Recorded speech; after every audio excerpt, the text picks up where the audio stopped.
Alright, I'm finally back. It was a good break, but I decided I just wanted to start making videos again.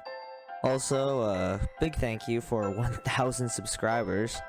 Like, 2 weeks ago, I was at 100, and when I checked recently, my subscriber count multiplied by 10. So thank you so much for helping me reach 1,000 subscribers. Alright, anyways, without further ado, let's get on with the video. So as most of you already know, I made an Undertale tier list, and after that I'm just gonna do a Deltarune one, because it's kind of the continuation of Undertale, kinda spin-off, but whatever, it's made by the same guy, and I kinda love the game, so let's get on with it. Now I know in my Undertale video I made quite a few mistakes, but yeah, this video is also probably not going to be perfect. Definitely not going to be perfect. So like last time, just leave your comments down below if you think I made a mistake or you disagree with my rankings, because you are probably going to disagree with my rankings. Also, if my microphone sounds really weird, yeah, I have no idea what's going on with it. I've been trying to fix it for a while, but I guess it's just the audio I have to deal with. Hopefully, I'll try to get a better one later. But right now, you're gonna have to put up with it, and I'm sorry. Anyways, this is pretty much the same as my Undertale video. I'm gonna be taking the characters from Deltarune and ranking them based on their power, which is pretty self-explanatory. So I'm gonna be looking at personality, I'm gonna be looking at powers, I'm gonna be looking at feats, strength, all that kind of stuff. Alright, so without further ado, let's get into it.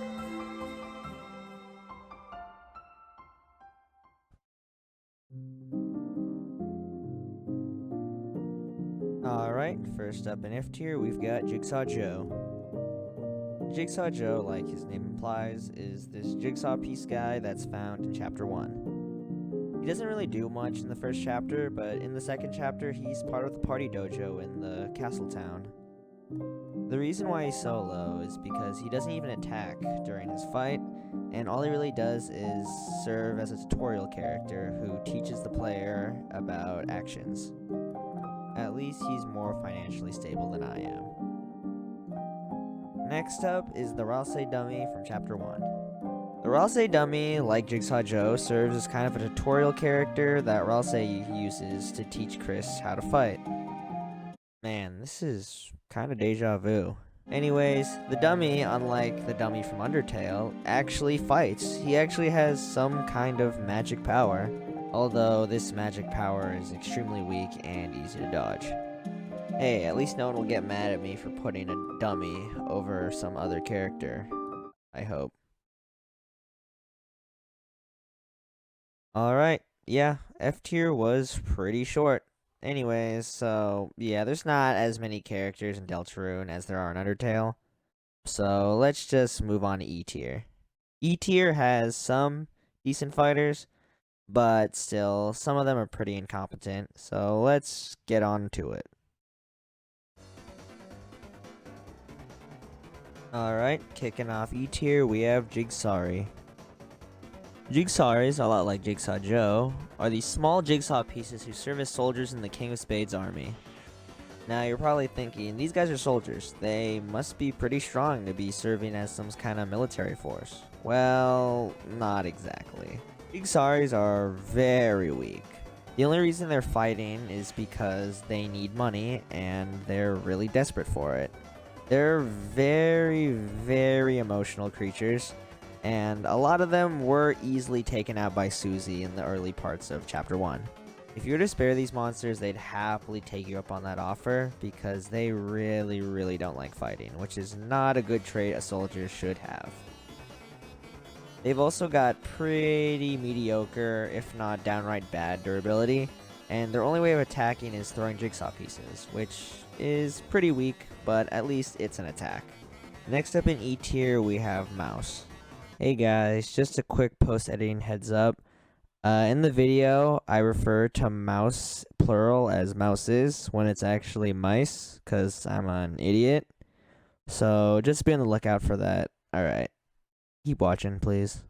Mouse is this small little mouse guy, like obviously it's what the name suggests, who just really, really likes cheese. Mouse are also used to scare Noelle into completing puzzles. Although they do have some cool powers like running at their opponents or following them with a mouse cursor, they are still pretty easily defeated. All you really gotta do to beat one is just trap it in a little cage and they'll be gone. Although their power is pretty good, that glaring weakness is still apparent, so that's why they're so low. I should also mention they have a big fear of these other creatures called tasks, which will show up later in the video, which is also not a good trait to have if you're scared of something. I want to fight anyway. Next up in E tier is Rabbik. Rabbik is a small little dust bunny guy who can throw carrots and jump around, it's decent. The reason why he's higher than the other two monsters is because he uses sneak attacks when he fights. During the forest segment in Chapter 1, the Rabbiks will jump out at you from bushes and start fights with you, a sneak attack is pretty good, so that's why he's higher. Although they do incorporate sneak attacks and have some pretty decent abilities, defeating them is really easy. All you really need to do is blow hard enough and they will fly away. Alright, next up in E tier we have Hathi. Hathis are these heart-shaped monsters and are mainly used as supports to other monsters during fights. Hathis support other monsters by creating heart-shaped barriers around the soul, causing them to have a little less movement space and overall be more susceptible to attacks. If Hathis are alone, however, they just fire some heart-shaped projectiles at the soul, which is a little worse, but still an attack. What really sets Hathis back are the fact that if you flirt with one, they will probably stop attacking you. Hathis are really emotional creatures, and flirting will often cause them to be incapacitated and spared. Alright, next up we've got Pawn Man. Pawn Men are these little pawn-shaped characters that are found on the Great Board. Pawn Men are very simple creatures and really only serve the king and carry out orders. Much like Rabbik, they are able to incorporate sneak attacks into their fighting, and unlike the Rabbik, they are pretty sturdy and can be blown away. They attack by firing diamond-shaped projectiles at their opponents. Although they do have some pretty decent abilities, they are easily defeated by just singing a lullaby, which causes them to fall asleep. Next up, we have Rudins. Rudins are these diamond-shaped slug monsters that really serve as the king's main foot soldiers. They attack by throwing diamond-shaped projectiles at their opponents. Although they are soldiers, they don't really like their job very much and are a lot more interested in shiny objects like jewels and coins, which is their main weakness, their insatiable greed. Overall, Rudins are pretty average soldiers, but nothing that special. Rounding off E tier, we have Tasks.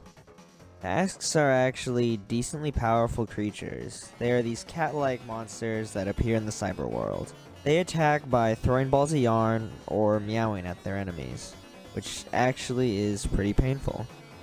Although not anything really special, they do have that capability of instantly defeating mouses, but other than that, they're just overall just mediocre characters.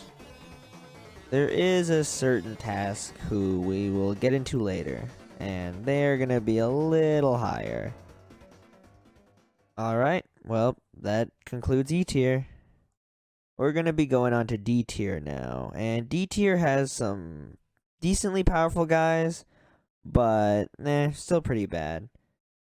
But less bad. Anyways, let's just get on with it.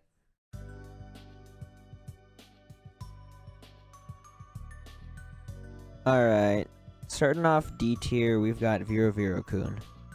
Viru-Viru-Kuns are actually criminals in the cyber world and have some kind of rivalry with another character in the list who's gonna come later on. Viru-Viru-Kuns are actually pretty strong. They got some kind of smoke arrows that they can fire at their enemies, not to mention alien ships, like they're small alien ships, but still, these alien ships can fire like laser blasts at their enemies.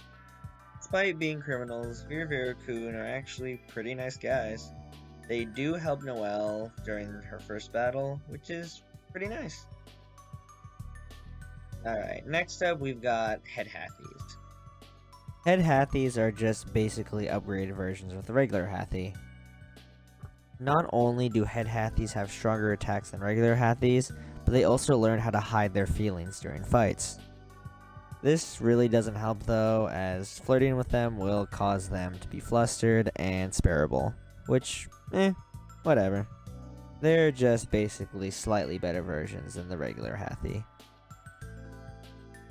Up next in D tier, we've got ambulances. Ambulances are sort of like the police force in the cyber world, and they have a big rivalry with Viru-Viru-kun. Their attacks are actually pretty powerful, as they throw crosses at their enemies, but they also run them over with ambulances. Oh yeah, I get that reference. Next up in D tier, we have Pop-Up. Pop-Ups are these dolphin-like darkeners who appear in the cyber world. Pop-Ups attack, well, by summoning pop-ups at their enemies. They also have some, like, bird attack, but that's not as cool as the pop-ups. Much like a couple characters beforehand, pop-ups use the power of sneak attacks to catch their opponents off guard. What really makes them kind of strong is their special ability, which is if someone pays attention to them, they get stronger, and the more attention that's on them, the stronger they get, which is actually a really good power. However, this power comes with a weakness, because if pop-ups are to be ignored, they lose their power and become really shriveled. So overall, he's a pretty decent fighter. Next up, we've got the Rudin Rangers. The Rudin Rangers are essentially the better versions of the regular Rudins, and they look like Power Rangers, which is a nice little touch. These guys attack by throwing swords at their enemies, which is a lot better than the regular Rudins. An actual feat that they do have is that a large army of them were able to knock out the entire Fun Gang, which is pretty good. But granted, there were a lot of them, and a single one was scared of Susie and ran away. So overall, a lot better than the regular Rudins, but still pretty mediocre. Next up, we got the Bloxers. Bloxers are these creatures that are made up of a stack of blocks, and they really like to fight. Bloxers attack by throwing blocks at their enemies, which is pretty simple. But we even got something in their description that says they don't block when they're fighting, which seems to be that they sacrifice all their defense for attack, which is something. Their personality is violent, which does give them some extra points because they're always willing to fight, but they will become nice if you rearrange their body. Next up, we've got the Werewires. Werewires are actually people from the cyber world that were corrupted by Queen's wires. Even though they were corrupted by Queen, their stats and power have actually increased from their original forms. Because of Queen's wires, Werewires actually have the ability to shoot lightning, energy blasts, and even laser beams from their fingers, which is actually really strong. Now, although Werewires are pretty tough, all you really need to do to defeat one is cut the cord that attaches them, and they'll immediately go back to their regular forms, which is a lot weaker. Well, with one exception. Anyways, next up on the list, we've got the Mouse Wheel. The Mouse Wheel is made up of a bunch of mouses together. Even though it looks like 3, it's actually a giant clump of them to create a giant murder wheel. And these guys are actually really strong. Not only is their durability pretty good, but they also have the ability to throw giant mouse cursors at their enemies, and not to mention fire projectiles of energy at their enemies in a triangle shape. Although they are really powerful, they still have that weakness to tasks, which causes them to be a little lower on this list, but still, pretty strong. Alright, rounding up D tier, we've got the #1 rated salesman of 1997, Spamton G. Spamton. Now, I know you might be thinking why he's this low. I'm referring to just regular old Spamton in the garbage can, not the other Spamton. We'll talk about him later. Base form Spamton is actually kind of decent. He has decent durability, and not to mention, he has some pretty cool attacks. Spamton has the ability to inhale his opponents, like Kirby, which is actually pretty terrifying. But he also has the ability to use his words as bullets, and summon mini Spamtons to attack his enemies. Now, although he is pretty strong, he is still a salesman at the end of the day. During his fight with Chris, he'll just try to make deals with them instead of trying to kill them. In fact, there's even a part in the fight where he heals you if you press F1 on computer anyway. I don't know how it really works on like the Switch. Despite Spamton not trying to kill you and instead trying to sell you something, he's still pretty strong, so he's going to the top of D tier right now. Alright, that concludes D tier. Let's move on up to C tier. C tier has some pretty strong guys and might be the most controversial part of the tier list, so let's get into it. Alright, starting off C tier, we got Sweet Captain Cakes. Sweet Captain Cakes is a group of 3 robots by the names of Sweets, KK, and Captain. These guys are actually pretty tough, with the ability to use music as weapons. I didn't actually catch this, but their attacks actually go with the beat of the background music during their fight. Now, I'm going to rank them as a trio, because they aren't really seen by themselves, I don't think. So that's just, I'm going to rank them as 3. Although they are pretty formidable, they still have some weaknesses. For one, they get distracted really easily when it comes to dancing. If an opponent were to dance, the others would just start getting distracted and dance with them. Overall, they are pretty strong, but they still have a really short attention span. Alright, next up might be really controversial, but I'm putting Ralsei next. Now, I know what you might be thinking. Why am I putting someone in the squad so low? But there's no doubt that Ralsei is the physically weakest member of the Lancer fan club. Although Ralsei does have some decent physical attack, he still is really weak compared to the others. For one, he has the lowest health stat in the Fun Gang, not including Noel. Not to mention, it's also clear that he's not supposed to be doing any of the fighting. He's supposed to be the healer and the support. Although he is the healer and is like physically the weakest member, he still has some pretty decent feats. For one, he was able to tank an explosion from Lancer, and he is able to lift Susie and Chris during the final battle with Giga Queen. So far, we haven't seen Ralsei use any fighting abilities besides his regular attack, and mainly just heals. I guess his biggest power though is he's extremely fluffy. I feel like I'm going to generate a lot of anger by putting Swatchlings above Ralsei, but I have my reasons. For one, Swatchlings are extremely strong. In fact, a single Swatchling was able to lift a ginormous arcade machine. This arcade machine was so big that it required Chris to stand on Ralsei in order for them to use it. They also boast some pretty decent durability too. Swatchlings also have an extremely diverse number of attacks depending on what color they are. Although Swatchlings are pretty strong, they do have an irrational fear of mice and will run away if they see one. Alright, at the top of C tier, I'm going to be putting Clover. Clover's this 3-headed monster that has the power to summon clubs. These clubs are massive in amount and are very deadly. Although Chapter 1 Clover's fight isn't that impressive, Chapter 2 really shows how powerful Clover is. Her dojo fight even states that she was going easy on you in Chapter 1 just because it was her birthday. What makes Clover really powerful though is her massive health pool with a whopping 1500 HP. Her only weakness per se is that she'd rather talk than fight, and if you talk about the right things enough, she will stop fighting you. Alright, guess we're moving on to B tier. B tier has some decently strong guys actually, but they still have their weaknesses, so let's get started. Alright, at the bottom of B tier, I'm putting my second favorite character, Lancer. Although essentially being a young child, Lancer is actually pretty strong. Not only can he ram his bike into something fast enough to cause an explosion, but his spade attacks are also extremely fast and powerful. One of Lancer's greatest strengths is his durability. He was able to take quite a few head-on attacks by Susie, and his father, the King of Spades, even said that dropping Lancer off of an extremely tall height would just cause him to bounce right back up.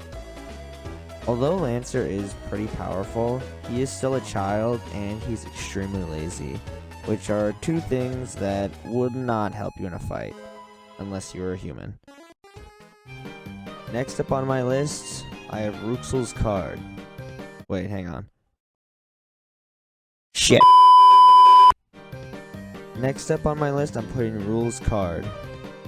In Chapter 1, Rules doesn't really seem like much. But it's in Chapter 2 when we really get to see him shine.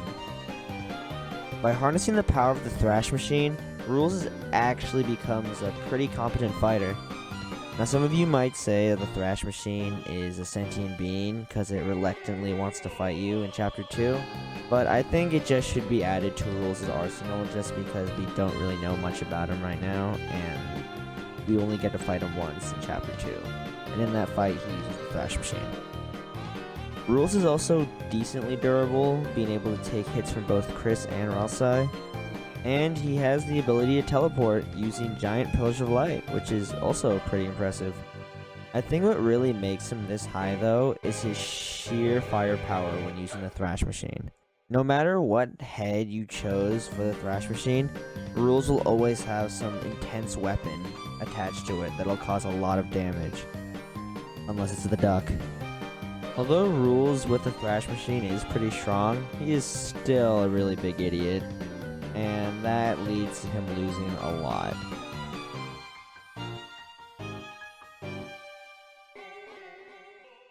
Up next, we have the Task Manager.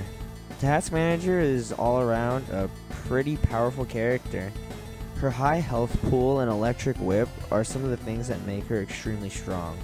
Not to mention, some of her attacks can actually fill up 3/4 of the battle screen, which is kind of crazy. Not to mention, what makes her so strong is the fact that I don't actually know if she has a weakness. I mean, I guess clowns, because it says she doesn't like clowns, but that's like the only thing. So that's why I'm putting Task Manager this high. Next up, we've got Wire. Wires take all the abilities Wires have and boost them by a tenfold. Not only does Wire have more health than Task Manager, but it also shoots its lasers and its electricity way faster than a normal Wire. What makes them so high is how they got their power in the first place. Through sheer willpower, Wires took Queen's energy from her cords and used it to power themselves up.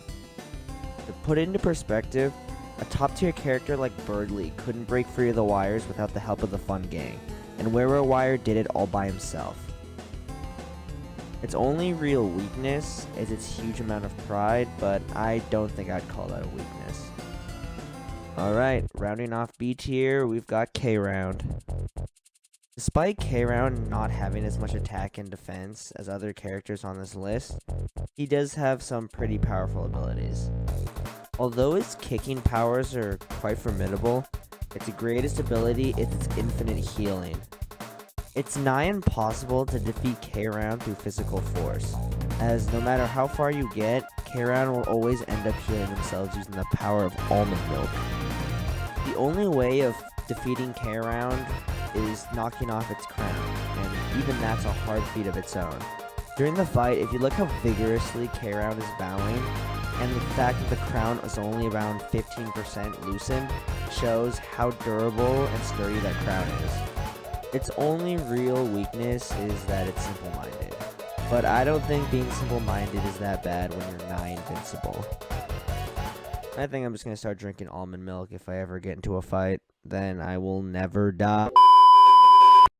Alright, now we're getting into A tier. Here are the big guys, the strong of the strong, almost. But they still have some weaknesses, I guess, but they are pretty strong, so let's get into it. Alright, kicking off A tier is my favorite character in the series, actually, and that's Birdly. Please don't hate me. Birdly, despite kind of being an idiot and sometimes incompetent, can actually be pretty formidable. He's got really good health, not to mention he's really good at using his halberd. He's incredibly proficient at using his weapon and can create a lot of energy blasts to fire at his enemies. What really sets him this high though is his ability to create dark fountains. Although we never actually get to see it, he was about to create a dark fountain for Noelle, but it was stopped by Ralsei during the events of Chapter 2. put it into perspective, the amount of power put into these fountains could create an entire city. So it's no doubt that Birdly might actually be one of the strongest characters because of it. What really sets Birdly back though is his arrogance. Birdly is extremely egotistical and he's really, yeah, I can't say that. But despite his flaws, Birdly is an incredibly formidable fighter. Alright, up next we've got Chris. Now this might be a controversial pick, but it was between Chris and Susie for this spot, and it was really hard. Chris is an extremely skilled fighter. I think Chris's greatest ability is their leadership skills. Now I do want to discuss the elephant in the room, and that's Chris's soul powers. I don't know what to say about them, because although Chris does have the power to use the soul, characters like Susie also used it in Chapter 1 during her fight with Lancer. Also, not to mention, when the soul gets hurt in a fight, everyone in your party gets hurt too, which is also pretty confusing. As of now, until we get more information, I'm just gonna chalk up Chris's soul powers to the whole group, even though the soul is directly controlling Chris. Much like Birdly, Chris can also create dark fountains, which is something not many characters can actually do, which is pretty good. Chris is also shown to have some decent strength, as they were able to break through shackles with their bare hands, not to mention deal pretty decent damage to any enemy that gets in their way. Despite Chris's powerful abilities, they still work better in a team. Alright, next up we've got Susie. There is no doubt that Susie is the muscle in the Lancer fan club, boasting the highest stats out of any party member. Susie is also pretty strong outside of the Dark World too, being able to lift Chris with only one arm. By far, Susie's best ability is her Rude Buster, a powerful energy blade that appears from her axe. Although Susie is extremely powerful, she still suffers from anger issues, and that could lead to enemies taking advantage of that. Susie, in theory too, could probably create dark fountains, because let's be real, if Birdly can do it, I'm pretty sure Susie can do it too. Alright, rounding off A tier, we've got the King of Spades. Now, I know you might be thinking why he's so high up, even though he had to use cheap tricks to defeat the Fun Gang. I do believe that he could probably take out each member of the Fun Gang one-on-one, but that's just merely speculation and my own personal headcanon. The King also boasts an extremely high amount of health, with it being 2,800. The King also has pretty high durability, as he was able to tank a Rude Buster from Susie with little to no damage. His willingness to use cheap tricks in fights also make him really dangerous. Overall, the King is an extremely powerful fighter, and it took an entire army to take him down at the end of Chapter 1. Alright, that's it for A tier. Now we're gonna move on to the best of the best, the S tier. Here we go. This is gonna be controversial. Alright, starting off with the S tier, we've got Jevil. Now I know this might be controversial putting Jevil at the bottom of S tier, but that doesn't mean he's not powerful. Jevil's so diverse in his attacks that I can't even go into detail about all of them. I just want to say there's a carousel though, and that's really cool. Not to mention, Jevil's power is insane. Also, he's pretty tactical surprisingly, always seeming to knock out Ralse in every single playthrough I've seen. Jevil's attack is extremely high, and not to mention, his speed is insane. Not only is Jevil fast enough to leave after images when he moves around, but he's also able to teleport at high speeds, which is also incredible. What makes him even scarier though is I don't think he was taking the fight with the Fun Gang seriously, seeing this fight as more of a play session, which is pretty scary to think about. Overall, he is truly a monster, and is one of the strongest characters in the series. Alright, next up is the big shot himself, Spamton Neo. With 3 times the firepower, 2 times the water power, and flying heads, Spamton Neo is extremely powerful and a force to be reckoned with. Much like Jevil, Spamton has a huge array of attacks that I can't really go into detail of. There's a lot of flying heads though. I put him higher than Jevil though because he has way more health, and he was somehow able to create an entire underground city during his boss fight, which is kind of insane. His only real weakness is by cutting the strings above him, he'll just go limp and fall apart. But that's going to be a real hard task when he's shooting flying heads, laser blasts, and a bunch of other stuff at you. Not to mention there are a lot of strings. It took a lot of effort for the Fun Gang to defeat him, and in the end he was one of the strongest characters they've ever fought. Also might have caused Chris some trauma, but whatever. Alright, this might be a controversial choice as well, but I'm putting Noelle next. Although having lower health than Ralsei, I believe that Noelle might be the strongest out of the Lighteners, as of now. Well, I mean, in a certain route. Noelle's ice abilities are extremely deadly and could quite possibly kill almost any character. The scary thing is, though, that characters, normally when they get defeated, run away, but Noelle actually genuinely kills them with her ice powers. What makes her truly this high is her power, Snowgrave. Not only was Snowgrave able to take out high tier characters like Birdly, but was able to take out Spamton Neo himself. I guess it's true that even the brightest characters, through severe gaslighting, could become the strongest. I literally just made that on the spot. I have no idea if anyone ever said that. I guess her only downside is her low durability, but that won't really mean anything when all her enemies are just frozen statues. Alright, rounding up S tier and the character I believe to be the strongest in the series